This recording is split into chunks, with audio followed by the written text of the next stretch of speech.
सर्दी से सिकुड़े नहीं, बिगड़े नहीं स्वरूप, संबंधों को दीजिए अपनेपन की धूप, संबंधों को दीजिए अपनेपन की धूप। आपको श्री गोपाल नारसन का नमस्कार। डिवाइन मिरर हिंदी चैनल में आपका बहुत बहुत स्वागत है। आइए जान लेते हैं आज की कुछ खास चर्चित खबरें। अभी आप राजस्थान के फालना की चर्चित कवयित्री कविता किरण की सर्दी पर काव्य पंक्तियां सुन रहे थे। सर्दी से सिकुड़े नहीं, बिगड़े नहीं स्वरूप, संबंधों को दीजिए अपनेपन की धूप। नई दिल्ली में आज हुई इंडिया गठबंधन की बैठक में पश्चिम बंगाल की मुख्यमंत्री ममता बनर्जी ने कांग्रेस अध्यक्ष मल्लिकार्जुन खड़गे का नाम प्रधानमंत्री पद की उम्मीदवारी के लिए प्रस्तावित किया है, जिसका समर्थन दिल्ली के मुख्यमंत्री अरविंद केजरीवाल द्वारा किया गया।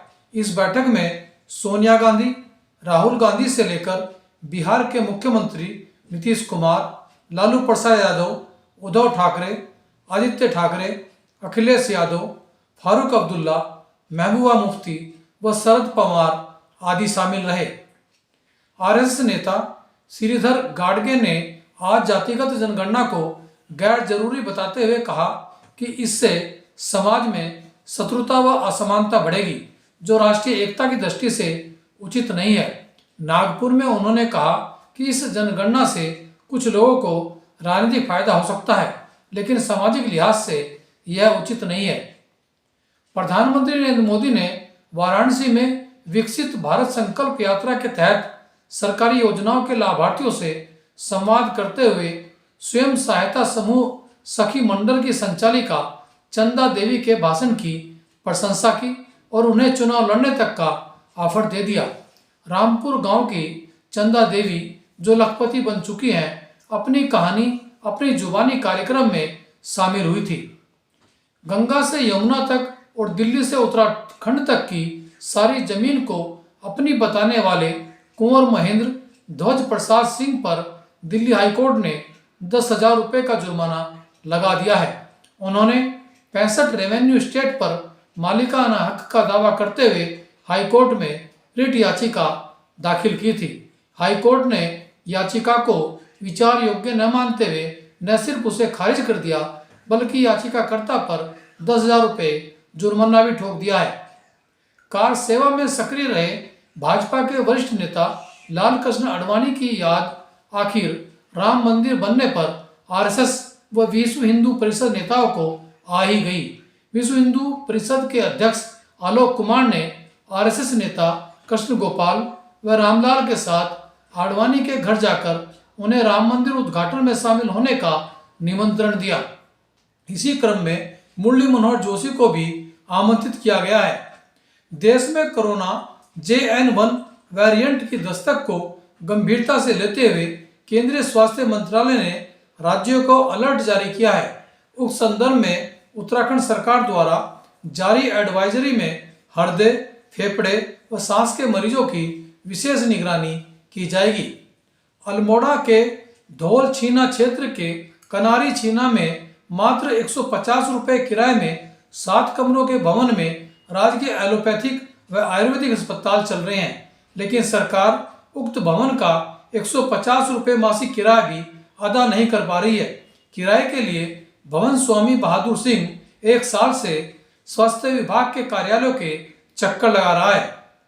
आधुनिकता के इस दौर में शादियों में शान और शौकत पर तो लाखों रुपए खर्च कर दिए जाते हैं, परंतु जब सप्तपदी यानी फेरे कराने वाले पंडित को दक्षिणा देने की बारी आती है तो लोग कंजूसी करने लगते हैं। इसी पर देखिए आज का यह दिलचस्प प्रेरक वीडियो।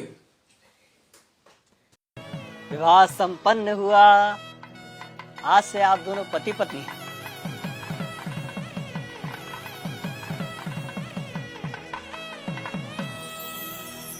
भाई साहब, पंडित जी को भी दक्षिणा देके निपटाओ बस। हाँ हाँ जीजा जी, याद है मुझे। पंडित जी, आपकी दक्षिणा। यजमान, मात्र 1100 रुपए दक्षिणा? अरे तो इतना हैरान क्या हो रहे हैं पंडित जी? जो रेट चल रहा है वही तो दिया है। दक्षिणा रेट से नहीं, सामर्थ्य के अनुसार दी जाती है यजमान। अरे तो क्या पूरी गड्डी पकड़ा दें आपको? अरे श्रीमान, मैंने ऐसा कब कहा? मैं तो बस ये कह रहा हूँ कि आप लोगों ने विवाह इतनी धूमधाम से किया है और दक्षिणा इतनी कम। देखिए पंडित जी, कम हो या ज्यादा, हमें जो देना था हमने दे दिया। अब बाकी बात आप लड़की वालों से करिए भाई। कैसी बातें कर रहे हो भाई साहब? हमारे यहाँ पंडित जी को दक्षिणा लड़के वाले ही देते हैं। अरे पापा, 2100 दे के बात खत्म करो ना। ठीक है ठीक है। भाई साहब पगला रहे हो क्या? किस बात के 2100? 1100 काफी है, उससे 1 रुपया ज्यादा मत दो। अरे जीजा जी, आप पंडित जी को देख नहीं रहे हो क्या? कैसे शुभ काम को अशुभ बनाने में लगे हुए हैं। अब दक्षिणा को भी इन्होंने भिक्षा बना के रख दिया है। बस यजमान बस, ये आपकी दक्षिणा लीजिए, रखिए इसे। लेकिन एक बात मैं आपको बता दूं, बिना दक्षिणा के कोई भी यज्ञ संपन्न नहीं हो सकता, क्योंकि दक्षिणा यज्ञ की पत्नी होती है और सामर्थ्य होने के बावजूद दक्षिणा ना देने वाले व्यक्ति को गौ हत्या के समान पाप लगता है। अरे यार, इन पंडितों का यही है, जरा सा कुछ कह दो फौरन पाप पुण्य शुरू हो जाता है इनका, और इनकी जेब भरते रहो तो सब ठीक है। सही कह रहे हो जीजा जी। अरे मजे तो इन्हीं के हैं, गद्दे पे बैठ के 2-4 मंत्र पढ़ेंगे, विवाह संपन्न हुआ कह के मांग लो मोटी दक्षिणा। बस, बहुत बोल चुके आप लोग, अब मेरी सुनिए।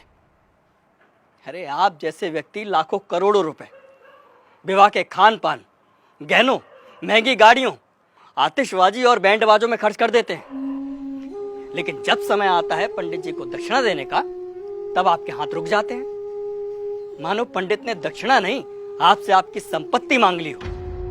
एक बात बताइए, यदि किसी विवाह में पंडित ना हो, फेरे और बाकी कर्मकांड ना कराए जाए, तो इन 56 भोगों, नाच गाने और शराब पी के हुड़दंग मचाने से विवाह संपन्न हो जाएगा? नहीं होगा, क्योंकि विवाह में इन सब का कोई महत्व नहीं होता। लेकिन फिर भी हमारे समाज में वैदिक रस्मों की बजाय इन व्यर्थ के आडंबरों को बढ़ावा दिया जा रहा है। विवाह में फला बैंड आएगा, मेगा फार्म हाउस होगा, विवाह में आने वाले बारातियों को क्या और कितना शगुन देना है, इसकी तैयारी महीनों पहले शुरू हो जाती है। और मंडप में अगर पंडित सुपारी मांग ले तो आप कहते हैं कि अरे पंडित जी भूल गए। क्या यही तरीका होता है विवाह का? और आप क्या कह रहे थे प्रकाश जी कि पंडित का काम ही क्या होता है?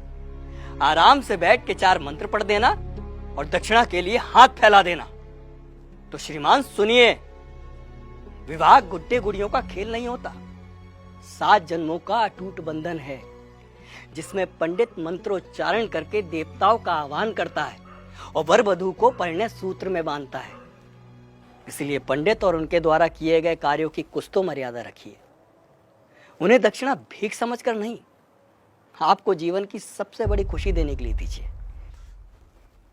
पापा, कब होगी विदाई? वो बाहर BMW वाला नखरे दिखा रहा है, कह रहा 2 घंटे लेट हो गए, 50,000 रुपए मांग रहा है।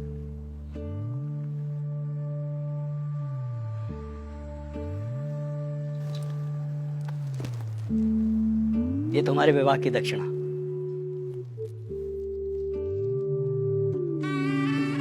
खुश रहो। पंडित जी, पंडित जी, पंडित जी